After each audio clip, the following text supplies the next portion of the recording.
तो हम लोग शुरू करते हैं डिस्क्रीट मैथमेटिक्स का मेरा सेकेंड लेक्चर। ठीक है, स्टार्ट करते हैं हम लोग walk, trail, path and circuit. अगर आपने इसका पहला वीडियो नहीं देखा है तो डिस्क्रिप्शन बॉक्स पे आप चेकआउट कर सकते हैं, आपको फर्स्ट वीडियो का उसमें लिंक मिल जाएगा। ठीक है, स्टार्ट करते हैं हम लोग। वॉक क्या होता है? तो वॉक जो है ना, सिंपल जैसे कि हम लोग चलते हैं। ठीक है, मतलब किसी भी वर्टेक्स से आप किसी भी वर्टेक्स पे आपको पहुंचना है, रास्ता होना चाहिए, वो कहलाता है वॉक। ठीक है ना, जैसे मान लीजिए 1 से हम लोग को 4 पे जाना है। ठीक है, 1 से मान लीजिए हम लोग गए हैं, 1 से गए 6, एज यहां पे ए हो गया, 6 के बाद गए हम लोग 7, और 7 के बाद गए मान लीजिए हम लोग यहां पर डी के थ्रू। ठीक है, यहां पे गए हम लोग 2 पे। ठीक है, तो ये हो गया मेरा, क्या हो गया, वॉक हो गया। बहुत सिंपल है, सीधा समझिएगा बात को फिर से कि किसी भी वर्टेक्स से आपको किसी भी वर्टेक्स पे जाना है तो एक रास्ता होना चाहिए, वो कहलाता है वॉक। ठीक है, फिर हम लोग बोलते हैं closed walk. Closed walk walk का ही एक एक्सटेंडेड रूप हो गया, बस इसमें एक क्लोज्ड वर्ड ऐड हो गया। तो कॉमन सेंस की बात है, वॉक क्लोज होकर के जहां से आपने स्टार्ट किया है वहां आपको पहुंच जाना है, तो वो कहलाता है क्लोज्ड वॉक। ठीक है, जैसे कि 1 से हमने स्टार्ट किया, 1 से गए 6 पे, 6 से फिर 7 पे, फिर 3 पे। ये जो बीच वाला है ना, ये मैंने एज को डिफाइन किया हुआ है, और ये जो है वो वर्टेक्स को। ठीक है, 1 से 6, 6 to 7, 3, 4, 5, 7, 6 एंड फाइनली 8। ध्यान रखने वाली बात यहां पे है कि यहां पर जो आपका एज है वो रिपीट हो सकता है, मतलब कि आपने जिस रास्ता से गए थे हो सकता है कि कुछ पार्ट आपको उसी रास्ता से आना पड़ जाए, तो यहां कोई दिक्कत नहीं है।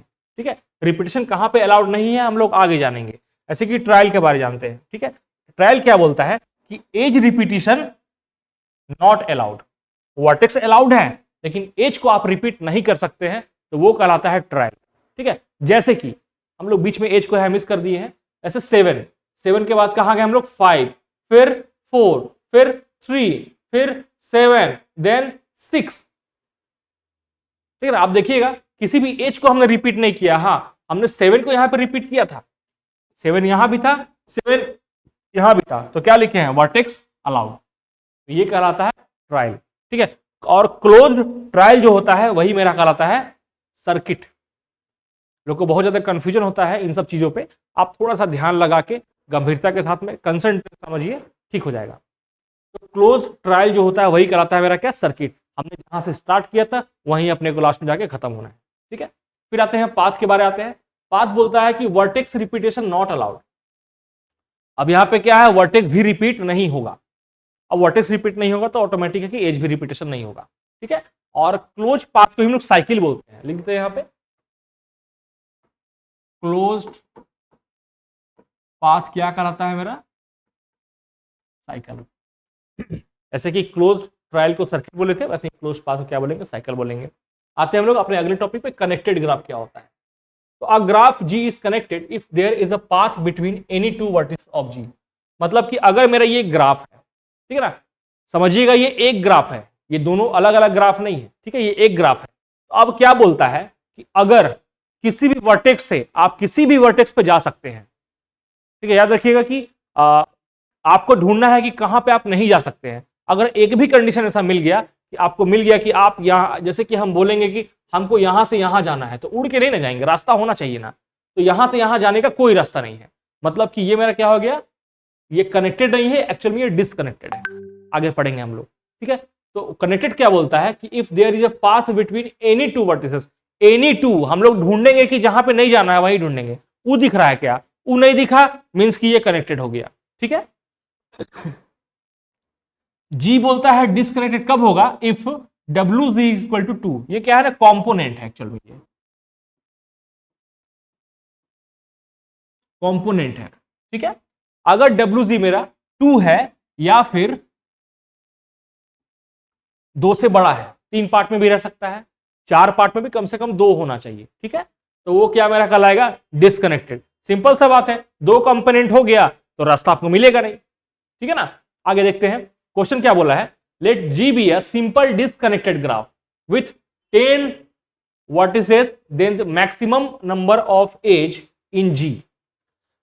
ठीक है, मैक्सिमम नंबर ऑफ एज क्या होगा जी का।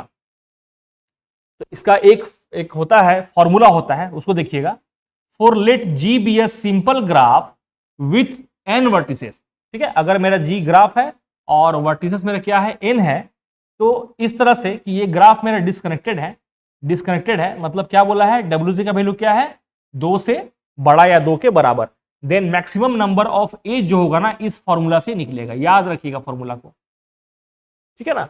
ये यहां पे एन क्या है मेरा, नंबर ऑफ वर्टिसेस, ये मेरा क्या है, इसका कंपोनेंट, इसकी बारे बात किए, यही यहां पे के है, ठीक है। और बाकी तो पता है, तो ये मुझे पता है, जैसे कि इसमें आगे ये क्या है, 10 है यहां पर, ठीक है ना, तो आपको उस वैल्यू को लगा देना है, ठीक। और चूंकि मैक्सिमम बोला है, तो मैक्सिमम के लिए ऐसा थोड़ी है कि आप 2 ही है, हो सकता है कंपोनेंट का संख्या 3 भी रहे, 4 भी रहे, लेकिन याद रखिएगा अगर मैक्सिमम पूछेगा तो कंपोनेंट आपको हमेशा क्या रखना होगा, 2 रखना होगा, ठीक है। क्योंकि जैसे ही आप 2 से अधिक बढ़ाइएगा, देखिए क्या होगा, के का वैल्यू हम लोग 2 रखे थे ना, तो 36 आया था, लेकिन जैसे ही के का वैल्यू 3 कर दिए, वो 28 हो गया, और जैसे जैसे के का वैल्यू बढ़ेगा ये घटता जाएगा, हो सके नेगेटिव भी हो जाएगा, जो कि पॉसिबल नहीं है, ठीक है। अब आते हैं rank and nullity of a graph, ठीक है, थोड़ा हम लोग स्पीड चलेंगे क्योंकि काफी समय हो गया है। Rank and nullity of a graph, let G be a graph with n vertices e H and k component, then rank G मेरा क्या बोलता है, n माइनस k होगा, ठीक है ना। किसी भी ग्राफ का रैंक कैसे निकलेगा, नंबर ऑफ वर्टिसेस में से नंबर ऑफ कंपोनेंट हम लोग माइनस कर देंगे, वो क्या निकल जाएगा, मेरा रैंक निकल जाएगा। और किसी ग्राफ का नलिटी कैसे निकलेगा, ये तो ऐसे e minus n plus k, e मतलब number of edge, n number of vertices, and this is number of components, ठीक है। और रैंक और नलिटी को ऐड करने पे जो आएगा वो आपको क्या मिलेगा, दोनों मिला करके नंबर ऑफ एज होना चाहिए, ठीक है। के एन कंप्लीट ग्राफ की बात कर रहा है ना, तो वो उसका रैंक हमेशा क्या होगा, n माइनस 1 होगा। आप चाहे तो फिर से वही एग्जांपल बना सकते हैं, ठीक है। नलिटी के एन जैसे कंप्लीट, हम चलिए बना ही देते हैं, थोड़ा सा देख लेते हैं। जैसे ये मेरा एक कंप्लीट ग्राफ है, ठीक है ना, कंप्लीट ग्राफ एन का वैल्यू यहाँ पे क्या है, 4 है, तो इसके अनुसार क्या यहाँ बोलेगा, 3 बोलता है इसका रैंक होगा, ठीक है ना। और यहाँ क्या बोला है, n माइनस के बोला है, यहाँ के मेरा क्या है, के मेरा क्या है, 1 है, के 1 है, तो n माइनस 1 यहां भी हुआ, n माइनस के मतलब 1 वहां भी हुआ, दोनों इक्वल हो गया, ठीक है ना। अब नलिटी के N is equal to number of edge, ये सब फॉर्मूला है, ये सबको ध्यान में रखिएगा, ठीक है। अब देखते हैं आगे, ट्री के बारे जानते हैं, ठीक है ना। देखिए हर एक जो टर्मिनोलॉजी रहता है ना, उस पे उसके वर्ड में ही उसका आधा चीज छुपा हुआ रहता है, ठीक है। जैसे ट्री के बारे में हम लोग क्या जानते हैं, पेड़ सुने हुए हैं। अब पेड़ का शेप कैसा होता है, हम जानते हैं कि एक जड़ होता है, ठीक है ना। बात करें पेड़ होता कैसे, एक जड़ होता है, फिर ऐसे शाखा निकलता है 3-4, फिर ऐसे निकलता है, ठीक है ना, इस तरह से पेड़ बन जाता है ये, ठीक है। तो यहाँ पे खास बात क्या दिखा पेड़ में, वही सारा खास बात आपको यहाँ भी ट्री में दिखेगा, ठीक है। थोड़ा सा इमेजिनेशन बस कीजिएगा पेड़ के कंसेप्ट को, ऐसा तो नहीं है ना पेड़ का ये डाली आके यहाँ के मिल जाता है, ऐसा तो नहीं होता है, यहां भी नहीं मिलेगा, ठीक है। अ graph G is acyclic, acyclic मतलब साइक्लिक नहीं होना चाहिए, साइक्लिक कब होगा, जब ये इससे आके मिल जाता, ये साइक्लिक कहलाता। क्या बोलता है, असाइक्लिक होगा if it is contains no cycle, a connected cyclic graph is a tree, और कनेक्टेड होना चाहिए, ठीक है। कहीं पेड़ देखे हैं क्या, ऐसा पेड़ हो रहा है, अरे वो जाके शाखा निकल गया बिना कनेक्शन का, नहीं होगा ना, ठीक है। या फिर पत्ता कहीं बीच में जाके उड़ रहा है ऐसे करके, कहीं नहीं होगा, तो वो क्या कहलाता है, मेरा कनेक्टेड भी होना चाहिए और साइक्लिक नहीं होना चाहिए, तो ही क्या हो कहलाएगा, वो ट्री कहलाएगा। जो कंसेप्ट ट्री का हमारे डेली लाइफ में है वही यहां भी है, कोई कंफ्यूजन नहीं है। अब देखिए ये मेरा साइक्लिक ग्राफ है और ये मेरा ट्री है, ठीक है, ये भी ट्री है। देखिए ट्री का एग्जांपल देखिए, आप थोड़ा सा पैटर्न को फॉलो कीजिएगा।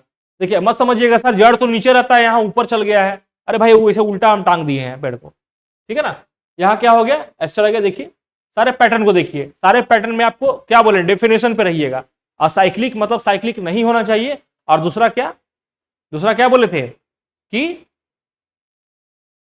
साइक्लिक नहीं होना चाहिए और कनेक्टेड होना चाहिए, ठीक है।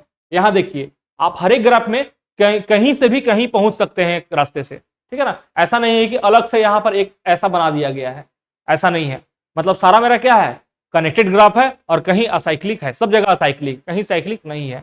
Means all are example of tree, और साइक्लिक ग्राफ का ये एग्जांपल दिया हुआ है, ठीक है ना, कि जहां चारों घूमते रहिए चारों तरफ, ठीक है। ठीक है, अब देखिए let T be a graph with N vertices then the following statements are equivalent. ठीक है, टी मेरा क्या होगा, ट्री होगा, और टी मेरा कनेक्टेड होगा, ठीक है, और has N minus one edge होगा। मतलब कि जितना वर्टिसेस होगा उससे एक घटा दीजिए तो नंबर ऑफ एज उतना ही। जैसे देख लीजिए आप यहाँ पे एग्जांपल के लिए देख लीजिए, जैसे ये एग्जांपल लेते हैं हम लोग। ठीक है, यहां पे नंबर ऑफ वर्टिसेस कितना है, 1 2 3 4 5 6, 6 है ना, तो आपको एज कितना होगा, 6 माइनस 1 मतलब 5 होगा, 1 2 3 4 5 है ना। तो ये हर एक जगह फॉलो होगा। T contains no cycles and has n minus 1 edge. Clear है, any two vertices of T are connected by a unique path. Unique path, एक ही रास्ता होना चाहिए, ठीक है ना, क्योंकि साइक्लिक नहीं है इसलिए एक ही रास्ता होगा, ये श्योर है। ऐसा होता है पेड़ में कि कहीं जाइए और उतरने का रास्ता कहीं और से रहता है, हाँ टंगा जाइएगा, ज्यादा क्लोज रहेगा तो, ठीक है ना। तो आगे बढ़ते हैं हम लोग। T has no cycle but addition of an edge creates exactly one cycle. अगर सिर्फ एक एज को हम लोग ऐड कर दें तो वो क्या बन जाएगा, एग्जैक्टली वन साइकिल बनेगा। देख लीजिए आप सारे एग्जांपल में देख लीजिए। मान लीजिए इसी को हम लेते हैं, आप यहां पर हम लोग यहां पे एक एज ऐड कर दिए, अब देखिए यहां पर एग्जैक्टली वन साइकिल क्रिएट हुआ है, दो नहीं हुआ है ना, तो यही टी का मेरा प्रॉपर्टीज है। ठीक है, if a tree has 5 vertices, ठीक है, if a tree has 5 vertices of degree 2, 3 vertices of degree 3 and 4 vertices of degree 4, then the number of vertices of degree 1 is 1। ठीक है, क्वेश्चन क्या बोला है कि 5 जो वर्टिसेस है उसका डिग्री 2 है। ठीक है, सबका डिग्री भी हम काउंट कर लेते हैं। 5 वर्टेक्स का डिग्री 2 है, यहां से मेरा टोटल डिग्री 10 मिल गया। फिर 3 वर्टिसेस ऑफ डिग्री 3, 3 गुना 3 बराबर 9। 4 वर्टिसेस ऑफ डिग्री 4, 4 गुना 4 बराबर 16। क्या बोलता है कि then the number of vertices of degree 1, 1 degree का कितना होगा, तो हम मान लेते हैं कि 1 डिग्री वाला जो वर्टेक्स होगा वो मेरा x होगा। ठीक है, x होगा, डिग्री 1 मतलब क्या हो गया मेरा, ये x हो गया। तो टोटल डिग्री को अगर हम काउंट करेंगे तो क्या आएगा, 10 9 19 और 16 35 प्लस x, टोटल डिग्री मेरा ये हो गया। अब याद कीजिए हैंड शेकिंग लेमा क्या बोलता था, हैंड शेकिंग लेमा बोलता था कि जो भी वर्टेक्स का डिग्री होता है वो उसकी एज का 2 गुना होता है। ठीक है ना, मुझे वर्टेक्स का टोटल डिग्री मिल गया, अब नंबर ऑफ एज भी मालूम करना कोई बहुत बड़ा चीज नहीं है। ठीक है, नंबर ऑफ एज कैसे मालूम चलेगा, तो नंबर ऑफ एज जानने के लिए आप जो टोटल मेरा वर्टेक्स है, ठीक है, टोटल मेरा वर्टेक्स कितना है, 12 प्लस x है। कैसे आया, 5 plus 3 plus 4 plus x, 5 plus 3 plus 4 plus x मिला के मेरा कितना हो गया, 12 प्लस x हो गया मेरा टोटल वर्टेक्स। और अभी हम बताए थे थोड़ी देर पहले कि ट्री का जो नंबर ऑफ एज होता है इसके वर्टेक्स में एक मेरा माइनस हो जाता है, मतलब 11 जोड़ x हो जाता है। ठीक है, अब according to handshaking lemma ये जो वैल्यू है इसका 2 गुना होना चाहिए, 35 प्लस x बराबर 2 गुना 11 प्लस x। आप x का वैल्यू निकाल लीजिए, वही मेरा हो जाएगा आंसर। ठीक है, अब आगे देखिए, if a tree has 2n vertices end of degree 1, 3n vertices of degree, ये सेम टाइप का क्वेश्चन है, बस n कंटेन किया हुआ है, इसको आप लोग देख लीजिएगा।